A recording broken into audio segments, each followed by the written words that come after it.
Hi, it's Kevin May, the Editor-in-Chief of PhocusWire, here in the PhocusWire studio with Cindy Wang, you're the CFO of Ctrip. Thank you very much for joining us, Cindy. No, thank you for having me. Okay, we'd just like to follow up on some particular questions. So, Okay. what do you think, Cindy, is the biggest market opportunity that Ctrip has at the moment? I think definitely it still will be at the China market, although Ctrip is an obvious leader or dominant player in this market. But if you compare our total gross merchandise value with the total China travel market, we still about just 9% of the total. Yeah. And can you imagine, just 9%? So we even in the Chinese market, we have a huge room to grow for both the domestic travel market as well as the outbound travel market. You've made some strategic investments, Make My Trip being a notable one. So you do have an eye on international expansion. How far do you sense that can go? I mean, would you like to contain it within the Asia region, or do you have ambitions elsewhere? We know about Skyscanner, we're going to come to that, but what other kind of opportunities outside of Asia do you think you might have? Yeah, I think going outside of China is sort of the natural move because we go outside together with Chinese traveler, basically. Yeah. Now Chinese traveler is traveling everywhere, every single country in the whole world. So because we are the largest travel market, we cannot forget about the outbound travel. We should have, or we have to have the best product to serve our outbound travel demand. So in the last couple of years, we actually built a pretty extensive, comprehensive product offering outside of China just to serve the outbound travel demand. Okay. So that's basically something we started to think about in the overseas. And then what we observed is the product offerings that we built to serve the outbound travel can also serve some of the countries outside of China, especially Asia Pacific area. What was the thinking behind the Skyscanner acquisition? I mean, it was very interesting for all of us. Many of us who've watched Skyscanner for many years. I mean, yeah. They why are that comparatively less well known in the US. Yeah, of course. I mean, it's Kayak here. Kayak is bigger. Yeah. Why them, and why not somebody else that could have maybe done something in the meta space, but in Asia Pacific, for example? Yeah. So Skyscanner, we actually had the business cooperation back maybe 3-4 years at least. So what we observed when we had the business cooperation is Skyscanner always is the partner that brings us the highest growth rate. And at the same time, the return on investment for this cooperation is the highest for us. So then bring us to the question, is it a very valuable asset? And the answer, of course, is yes. Yeah, that's actually the rationale behind this acquisition. And plus, actually, in the last couple of years, Ctrip put a lot of investment to build, I should say, one of the most advanced global air ticketing engine, booking engine. Sure. So we have the booking engine, and Skyscanner has a huge traffic, and definitely there's a lot of synergies between both companies. So I think these basically are the two major reasons why we do the acquisition. Sure. What do you think Ctrip learned from, if we can call them the first generation of online travel companies, and we're thinking of, Expedia and Travelocity. Some of these names aren't as well known. But what do you think when Ctrip was being created, that it looked at what was going on in the West and thought, let's not do that? What did you learn? Oh yeah, we learned a lot, especially when our four founders started to found the company.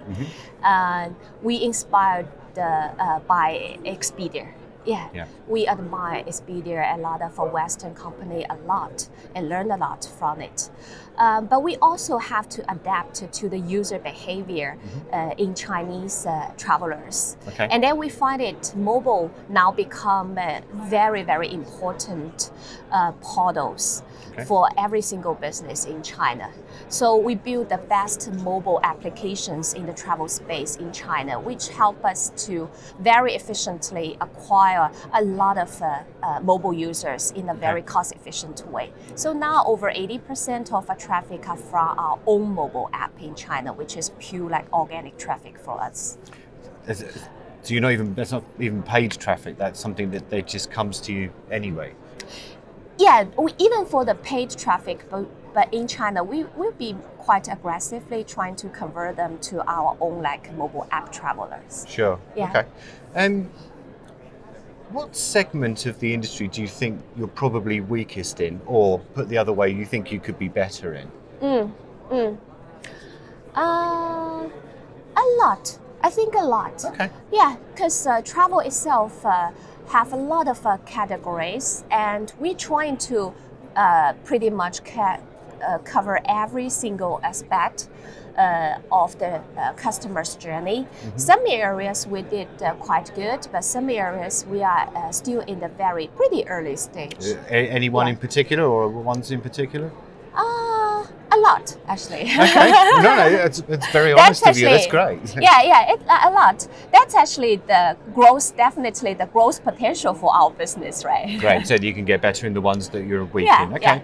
Yeah. That's fair enough. I mean, a couple of final points, Cindy. I mean, I was talking to an analyst here a couple of hours ago. Okay. And he was saying it's interesting that Ctrip is now being considered as one of the global power players alongside the Expedia Group and Booking Holdings.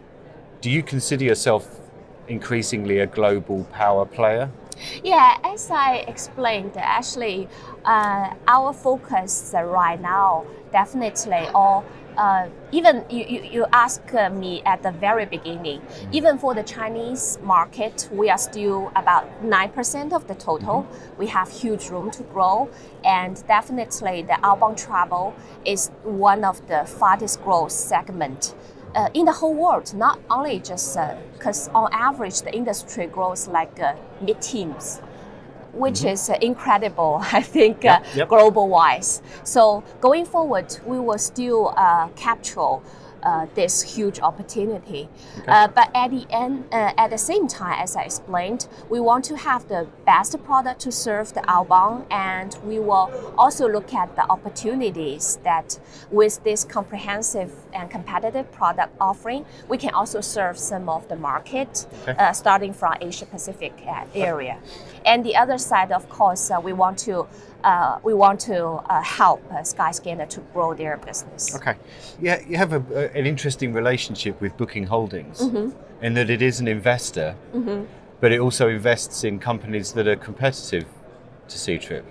How does that kind of get talked about in the boardroom? I'm not asking you to tell me exactly, but that's an interesting strategy, isn't it? What do you think about that? Yeah, we are actually pretty open. Of course, in terms of the investment strategy of Booking, probably Glenn is in a much better position to answer the question. But Booking.com still was and still and continue will be a very important partner of Ctrip. Okay. Especially when we're talking about just as I explained before.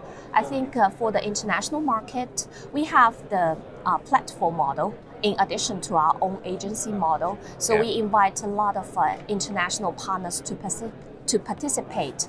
And of course, grow together with Ctrip, to grow together with our customer. Okay, Cindy Wang from Ctrip, thank you very much. Thank you. Thank you.